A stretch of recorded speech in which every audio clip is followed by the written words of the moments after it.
Every once in a while, aka Powders, we talk about what animation does to us. It's very hard to define. I think if you watch enough animation, you sit down as a good viewer and you take your session with animation, with a cartoon, if you will. You take it seriously. We try and do that here on AKAPAD The Film Buff podcast. So much so, it was my decision. I dedicate 2 episodes a week, 2 days a week, 48 hours on animation alone. The reason for that is I felt like it was a dark spot in my scope. So many films involve animation. I know it could be live action, but you literally could have animators working around the clock on frames of that live action dramatic movies. Oppenheimer, I'm looking at you.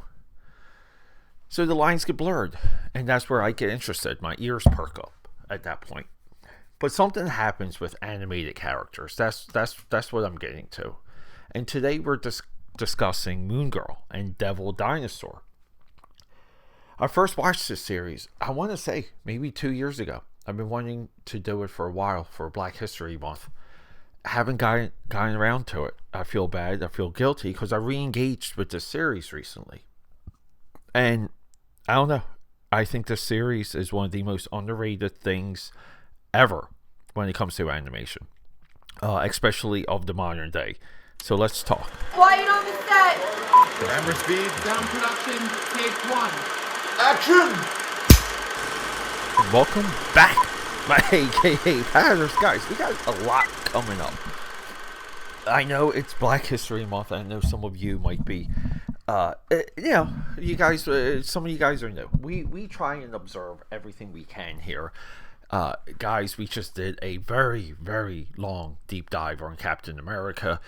We use themes and events, releases, just to inspire us to get into deep dives that we wouldn't normally do. If it wasn't for these releases or a event like Black History Month, this podcast would just spiral. It would be, I would have to do more dedicated themes on like cyborg movies or directors and so on and so forth. But upcoming, we got one more Captain America episode left that I had planned. I'm holding off on it because everyone just got high off of Brave New World. I want to let that calm down a little. We have Taxi Driver coming. We have To Live and Die in LA. Live and Die in LA is going to kickstart a new theme, a new observation. So you have to, and it's not related to Taxi Driver, but you have to listen to the To Live and Die in LA episode that's upcoming.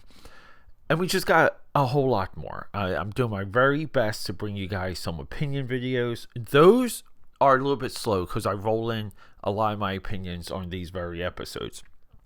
But the intent of this podcast, and I feel like I got to remind you guys from time to time, is to document this, like film going, theater going, couch sitting going, right? Streaming going, experience mine, where everything I watch, I want to bring to you guys. And I work very hard for that. And yes, there is an AKA Pad Army for the assistance. So let's go. The first thing I want to say, a lot of my comic book friends, a lot of my Twitterers, they will push back on this series, which is quite odd to me. They will label this as a DEI series or diversity series or woke. Yes, it's African American, and then we're done. Let's get into the point of what animation does to us. Because when I was watching this, I had this revelation. Moon Girl is very much like a younger female version of Miles Morales from Across the Spider-Verse. Now, does one inspire the other? I will most likely say not at all.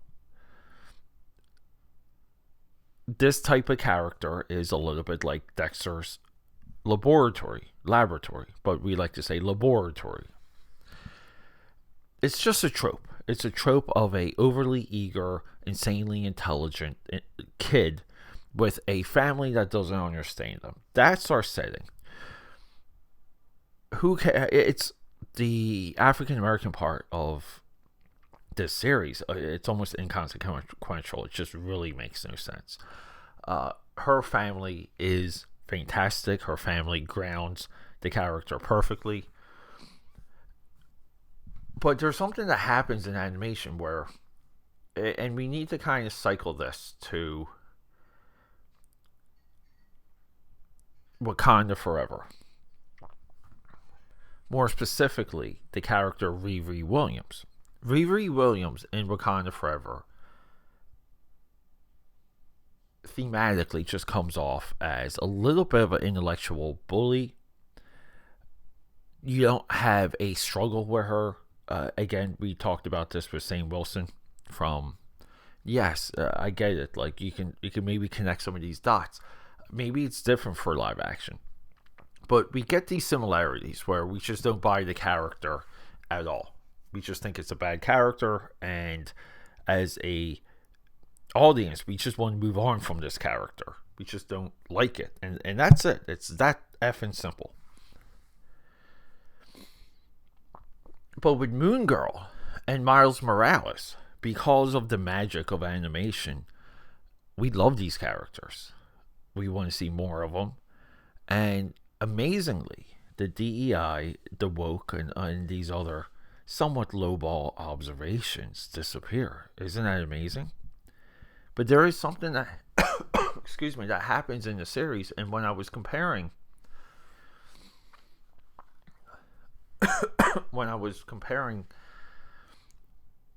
Luena, sorry, I look it up, Luena Lafayette, which is a amazing name, right? You have the LL. That's our Moon Girl. Luena here, or it's Luna, right? Luena, if you guys get that. We don't get this reaction that we get with Riri Williams. This girl is a geek. She's a dork. She's overeager. She's got a few friends. Like, right, like every single trope. And animation heightens it and it focuses it. You would buy Luena Lafayette into the Marvel Cinematic Universe. You would buy her assisting someone or even developing her own arc reactor. You would buy her doing that in live action after watching this series. And you would also buy Miles Morales as a live action Spider-Man because of Across the Spider-Verse. Those animated movies made Miles Morales a real person.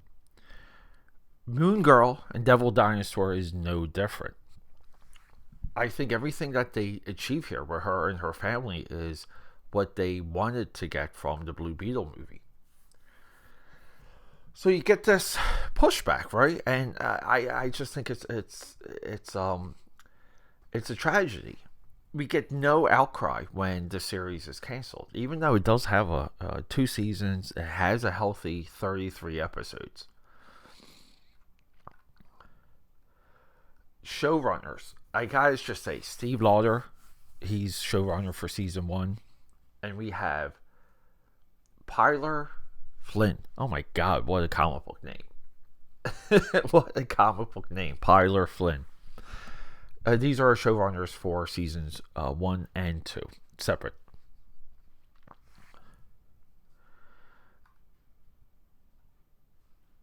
It just seems like there is no anger. Right? We don't even get my sphere of it all. See, I come from comic book readership, comic book continuity. I come from the comic book world. So we get this Marvel comic book, Moon Boy and Devil Dinosaur, which I believed may have been an animated pitch at one time, because they even did it back then. People want to say comic books should not be. Well, I say comic books should not be a pitch. Comic books should be comic books, and this is very, very true. But the wealth, sanctity, and cash flow of a American comic book company, you have to hopefully get your projects licensed and broadcast, and you have to bring your comic books outside the world of comics. Not to try and pursue that is, it's advantageous because there is definite cash flow that comes from that can help with the rest of the comic book publishing. So Marvel, Marvel, DC, they're all guilty of it. So Moon Boy becomes Moon Girl, and we have the DEI boys screaming at the top of their lungs. Devil Dinosaur, though. Devil Dinosaur in this series is portrayed as a great character. He's a little bit of a, I guess, like a cat. Great design. He's red in the comic. Let's go. I believe he just, and I'm going from my memory bank here. It's like a little bit of an accident. I think she has like a basement or like a halfway house, and she does a couple things and creates a portal, and boom, Devil Dinosaur is there. Luena Lafayette, right? That's our girl, Luna girl. But the comic book world, the comic book sphere, the comic book community, I hate saying that, they ignore this effing series. Could you imagine? It's a Marvel comic book show that gets nomination after nomination after nomination, and then fades into the night, gets a series 2, gets a new showrunner, gets canceled, but still maintains the energy and the quality. Because I skipped around a little bit. I wanted to see what season 2 was like. But the comic book world ignores the Devil Dinosaur part of this, right? Because Devil Dinosaur is created by the king of comic books, Jack Kirby. It's almost too convenient. If you're a fan of Jack Kirby, if you love Jack Kirby, and guess what, aka Powders, there's a lot of virtue signaling in the comic book readership of Jack Kirby. They all ignored this. Isn't that wild? It's like, it just makes me want to call BS. Do you care about this medium? Because we have crossroads and intersections. And we have moments where, even for Disney, the Marvel comics have to ascend to other media. Marvel itself has been trying to have a run of hit animation since the early 70s. Marvel at one time wanted to become the next Disney, and they wanted to go all in on animation and just have the comic books as almost like an afterthought. Isn't that crazy? But then we get that not happening, so we get the 70s, the 80s, the 90s, 2000s, 2010s, and we're still going. But yeah, all the Jack Kirbyites ignored this effing series.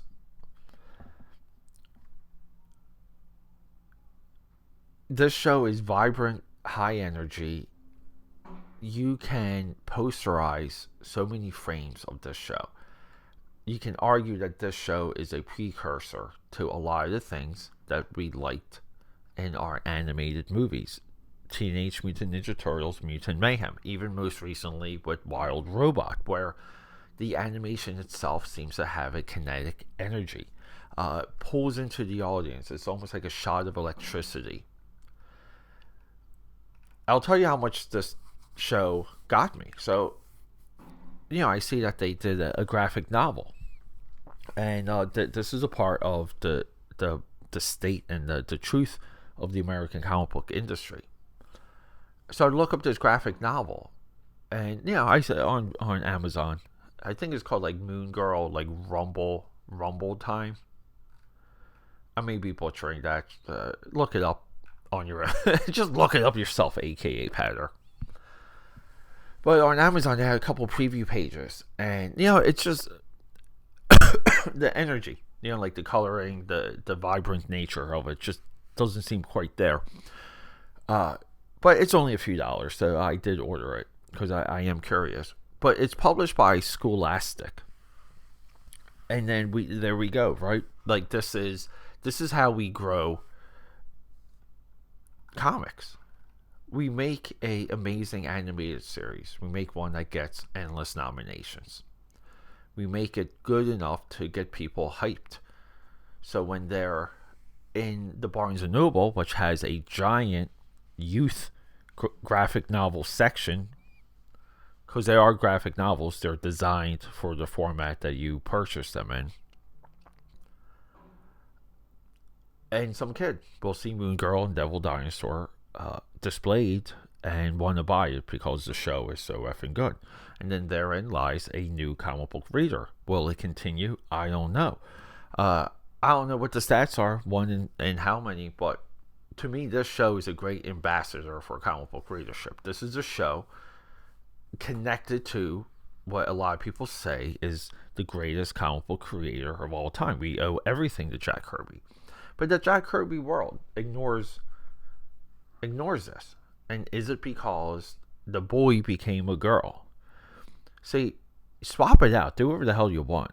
If you make it great, the world's a better place. But when you don't, let's have a discussion. That's Captain America: Brave New World, for lack of a better, right? I don't know, AKAPADers. I love this show. I think the show's fantastic. And I will be watching more of it. So let's go. Okay, that's a wrap.